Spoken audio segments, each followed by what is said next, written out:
Good morning बच्चों। तो कैसे हैं आप सभी। तो आज हमारा जो टॉपिक होने वाला है वो आपका गुणनखंड विधि द्वारा HCF और LCM होने वाला। तो पिछली क्लास में हमने यूक्लिड विभाजन द्वारा HCF निकालने सीख गए थे। जो भी बच्चे वो वीडियो नहीं देखे हैं पहले वो वीडियो देख लें, डिस्क्रिप्शन बॉक्स में वीडियो का लिंक दिया हुआ है। तो यहाँ पर हम एक उदाहरण लिए हैं जिसके द्वारा हम LCM और HCF निकालेंगे गुणनखंड विधि द्वारा। तो करते हैं शुरू। तो जैसे आप देख रहे हैं 8 और 16, तो पहले 8 और 16 का निकालेंगे गुणनखंड। गुणनखंड जिसको LCM आता है उसी तरह ही गुणनखंड भी निकलता है, तो उसके लिए आसान है। तो पहले किससे खिलाएंगे? 2 से, फिर 2 से। अब नहीं खाएगा, उसी तरह 16 का कर लेंगे गुणनखंड। तो 2 से,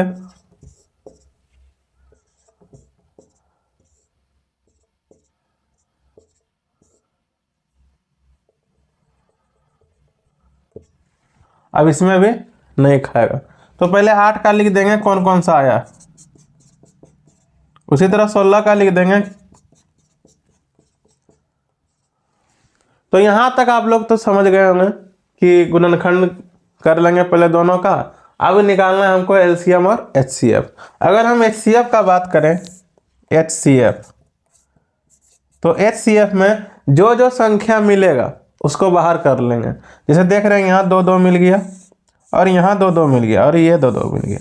अब ये 2 है तो यहाँ भी 1 2 होना चाहिए, क्योंकि सब तो मिल गया तो इसको क्या कर देंगे? बाहर। तो जो मिल गया उसको कर दीजिए बाहर। तो इसको गुना करेंगे जब 2 दूनी 4 4 दूनी 8। तो HCF में वैसे संख्या को लेते हैं जो दोनों में हो। अब जैसे यहाँ 1 2 ये 2 बाहर हो गया, और ये 2 बाहर हो गया। अब जो ये बचा, अब सोच रहे हैं बहुत सारा यहाँ भी तो है, तो इसका जो है ये दोनों के साथ बाहर हो गया, तो अब यहाँ कुछ नहीं बचा। तो नीचे 2 बच गया तो उसको नहीं लेंगे, जो जो दोनों के पास होगा उसी संख्या को लिया जाएगा। तो यहाँ तक आप समझ गए होंगे कि जो दोनों के पास है उसको बाहर करेंगे और उसको गुना कर देंगे, तो आपका क्या हो जाएगा? HCF। अगर LCM का बात करें, LCM, तो देखेंगे कि दोनों के पास 2 है, यहाँ भी 2 है, यहाँ भी 2 है, लेकिन सबसे ज़्यादा किस में लिखाया है? 16 वाला में। तो जो ज़्यादा लिखाया है उसी को लिया जाता है इसमें। तो यहाँ जब कीजिएगा 2 दूनी 4 4 दूनी 8 8 दूनी 16, यह आपका निकल गया गुणनखंड विधि द्वारा HCF और LCM। तो ये तो आसान था तो निकल गया। अब थोड़ा उससे बड़ा में चलते हैं। तो देखिए यहाँ लिए हैं उदाहरण में 96 और 404। तो पहले 96 का गुणनखंड करेंगे। अब देखेंगे 2 से खा रहा है, तो आप देखिए कि अंतिम अक्षर अगर किसी का 2 से खाता है तो वो 2 से खाएगा, तो अंतिम इसका क्या? 6। तो 6 2 से खा रहा है, तो 2 से खिलाइए। 2 चौके 8, एक बचा 6 के पास जाएगा, 2 8 16। फिर इसका अंतिम में आया 8, ये भी 2 से खाएगा, तो 2 से।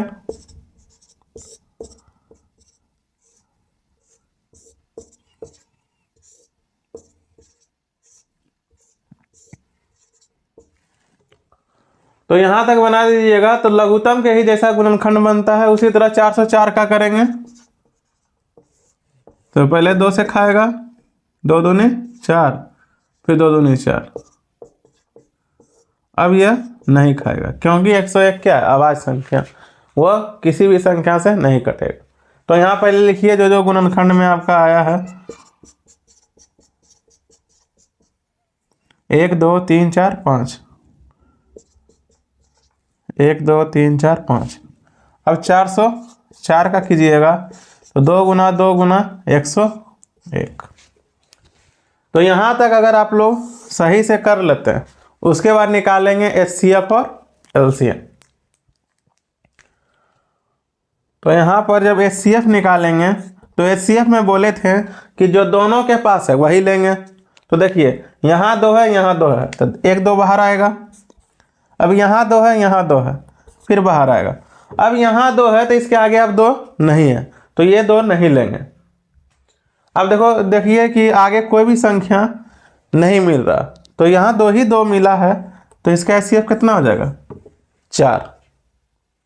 अब इसी तरह अगर एलसीएम निकालें, एलसीएम, तो एलसीएम में ध्यान रखिएगा कि दोनों के पास रहे चाहे नहीं, दोनों ही लिखाएगा। और यदि दोनों के पास है तो देखेंगे सबसे ज़्यादा किस में है। जैसे यहाँ देखिए 2 इसमें भी और इसमें भी है, लेकिन इसमें 2 कितना बार लिखा है, 2 बार। इसमें कितना बार लिखा है, 5 बार। तो जो ज़्यादा लिखाया उसको लेंगे, 1 2 3 4 5। उसके बाद आगे देखिए इसमें 3 है, इसमें 3 नहीं है। लेकिन एलसीएम में दोनों में रहे या नहीं रहे, दोनों को ही लेना है, लेकिन जो ज़्यादा है वही लेंगे। तो यहाँ भले 3 नहीं है, लेकिन 3 को भी यहाँ लेंगे और लास्ट में 101 को लेंगे। तो सबको आप लोग गुना कीजिए, 2 दूनी 4, 4 दूनी 8, 8 दूनी 16, 16 दूनी 32। अब 32 गुना 3 कीजिएगा तो कितना होगा, 96। और 96 गुना 101 कीजिएगा तो कितना हो जाएगा आपका, 101 गुना जब 96 कीजिएगा तो 6 0 6 9 0 9, तो आपका आया 96 96। तो ये आपका कितना आ गया, 96 96। तो उम्मीद है कि आप लोग गुणनखंड विधि द्वारा एलसीएम और एचसीएफ सीख गए होंगे। तो इसका तो सीधा सीधी क्वेश्चन है कि अगर 2 संख्या दिया रहे या 2 से अधिक भी रह सकता है, 3 भी, तो 3 रहेगा तो 3 होगा, इसी तरह निकालेंगे और जो तीनों में मिलेगा वही आपका एचसीएफ होगा। और एलसीएम में सभी ले लेते हैं, लेकिन जो सबसे अधिक है वो लेते हैं। तो यहाँ देखिए ये दोनों का निकालें और इधर ये दोनों का, तो ये दोनों में आप लोगों को कोई दिक्कत नहीं है। पहले दोनों का गुणनखंड करेंगे, गुणनखंड लघुत्तम के जैसा ही होता है, फिर जो आएगा वहाँ पर लिख देना है।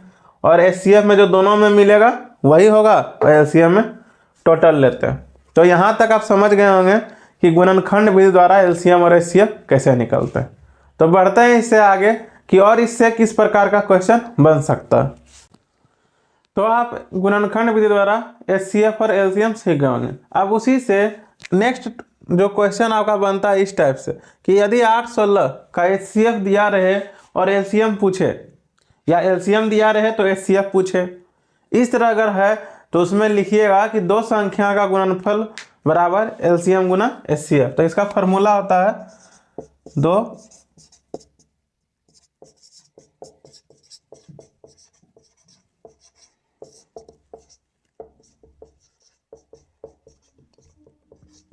तो इसी फार्मूला पर बनाएंगे तो आपका हमेशा ये दोनों जो संख्या रहेगा एक ही जैसा रहेगा।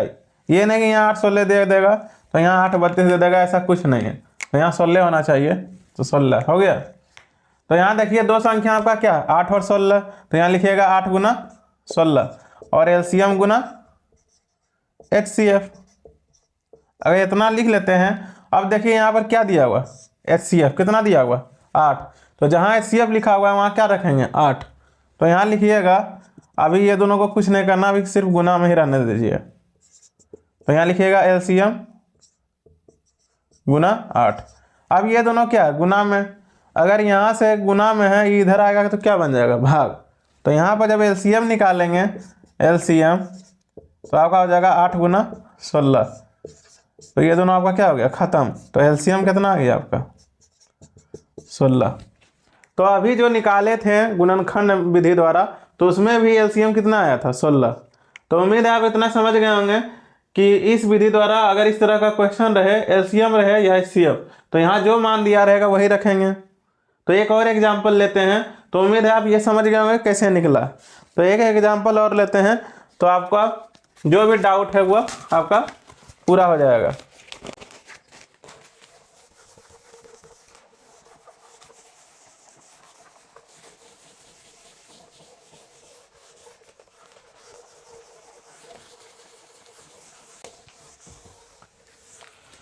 एक और लेते हैं, जैसे समझिए क्वेश्चन अगर आपका दे दें कि 96 404 404 एच, इस बार एलसीएम लेते हैं। पिछला क्वेश्चन में एचसीएफ था, तो अब एलसीएम ले लेते हैं। एलसीएम इसका कितना आया था देख सकते हैं आप, 96 96 और तो 96 404 का आपको बताना एचसीएफ। अगर इस तरह क्वेश्चन है तो आप देख सकते हैं कि दोनों संख्या यहाँ क्या एक जैसा, और यहाँ एलसीएम दे दिया, यहाँ एचसीएफ पूछा। तो अभी सूत्र लिखे थे कि दो संख्या का गुणनफल यानी 96 गुना 404 बराबर एलसीएम गुना एचसीएफ, एलसीएम गुना एचसीएफ इतना कर लीजिएगा। अब यहाँ क्या दिया हुआ एलसीएम, तो एलसीएम लिखेंगे, तो इसको अभी गुना नहीं क्लियर रहने दीजिए। 96 404 अब बराबर, तो यहाँ जाएगा आपका 96 गुना एचसीएफ। अब यहाँ पर ये दोनों गुना में है, अगर एचसीएफ निकालें तो क्या आ जाएगा 96 404 अब बटा 96। इसलिए यहाँ गुना नहीं करते क्योंकि यहाँ कटता है। तो अगर आप इस तरह का क्वेश्चन आता है तो यहाँ डायरेक्ट गुना मत कीजिएगा, पहले मान रख लीजिएगा, उसमें से जो कटेगा बाद में गुना करेंगे। तो यहाँ देखिए 96 कट जाएगा कितना बार में, 11 बार में। और यहाँ से अगर 11 से काटें किसको, 11 बार में कटेगा, सॉरी यहाँ 96 104 बार में कटेगा, क्योंकि अगर 96 भागा आप 96 कीजिएगा तो बहुत सारे बच्चे 11 बार में काट देंगे तो उनका गलत हो जाएगा। जैसे यहाँ कर दिए, अब यहाँ से 9 उतारे हैं, अच्छा जब यहाँ से 2 अंक उतारते हैं तो यहाँ 0 देते हैं, फिर काटते हैं इस तरह। अगर यहाँ पे 11 बार में काटिएगा तो आपका क्या हो जाएगा गलत। अब यहाँ से देखिए 104 से कितना बार में कट जाएगा, 4 बार में। तो यहाँ जो एचसीएफ आएगा आपका कितना आएगा, 4। तो उम्मीद है आप दोनों क्वेश्चन समझ गए होंगे कि यदि गुणनखंड विधि द्वारा एलसीएम एचसीएफ बोले तो उस तरह निकाल लेंगे जो पिछले में निकाले थे, पिछले टॉपिक में। और अगर इस तरह का क्वेश्चन देता है कि एलसीएम दे दे और एचसीएफ पूछे, या एचसीएफ दे दे और एलसीएम पूछे, तो दोनों संख्या को गुना में लेना है और यहाँ लिखेंगे एलसीएम गुना एचसीएफ। अब यहाँ अगर एचसीएफ दिया है तो एचसीएफ का मान रखेंगे, एलसीएम दिया हुआ था एलसीएम का मान रखेंगे। और यहाँ गुना भी नहीं करना, इधर लाके क्या कर देंगे, इसको गुना में तो भाग में, जो कटेगा बाद में फिर लास्ट में गुना कर देंगे। तो यहाँ तक आप समझ गए होंगे।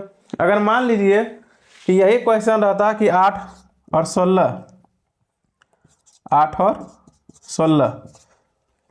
का एलसीएम गुना एचसीएफ बताएं, एलसीएम गुना एचसीएफ, तो ये आपका निकल जाएगा। तो इसमें कुछ दिया हुआ नहीं है, जैसे पहले निकाले थे एलसीएम एचसीएफ उस तरह निकाल लीजिएगा। और जो एलसीएम का मान कितना आया था 16 और एचसीएफ का मान कितना आया था 8, और दोनों का गुना कर देंगे तो 144 का क्या हो जाएगा आंसर। तो पहले एलसीएम और एचसीएफ निकालेंगे, जो पिछले टॉपिक में 8 और 16 का निकाले थे गुणनखंड विधि से, वैसे निकाल लीजिएगा। और जो एलसीएम एचसीएफ आएगा दोनों का मान रख के गुना कर देंगे।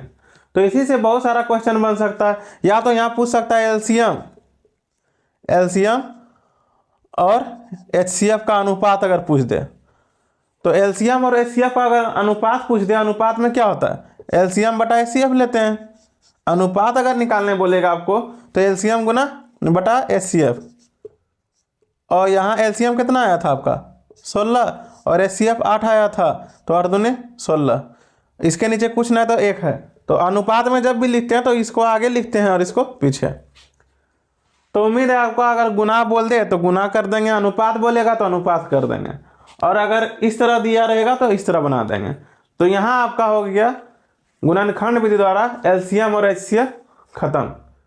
तो आप अपने एनसीईआरटी बुक से 1.1 और 1.2 बनाइएगा, तो आपका सारा क्वेश्चन बन जाएगा।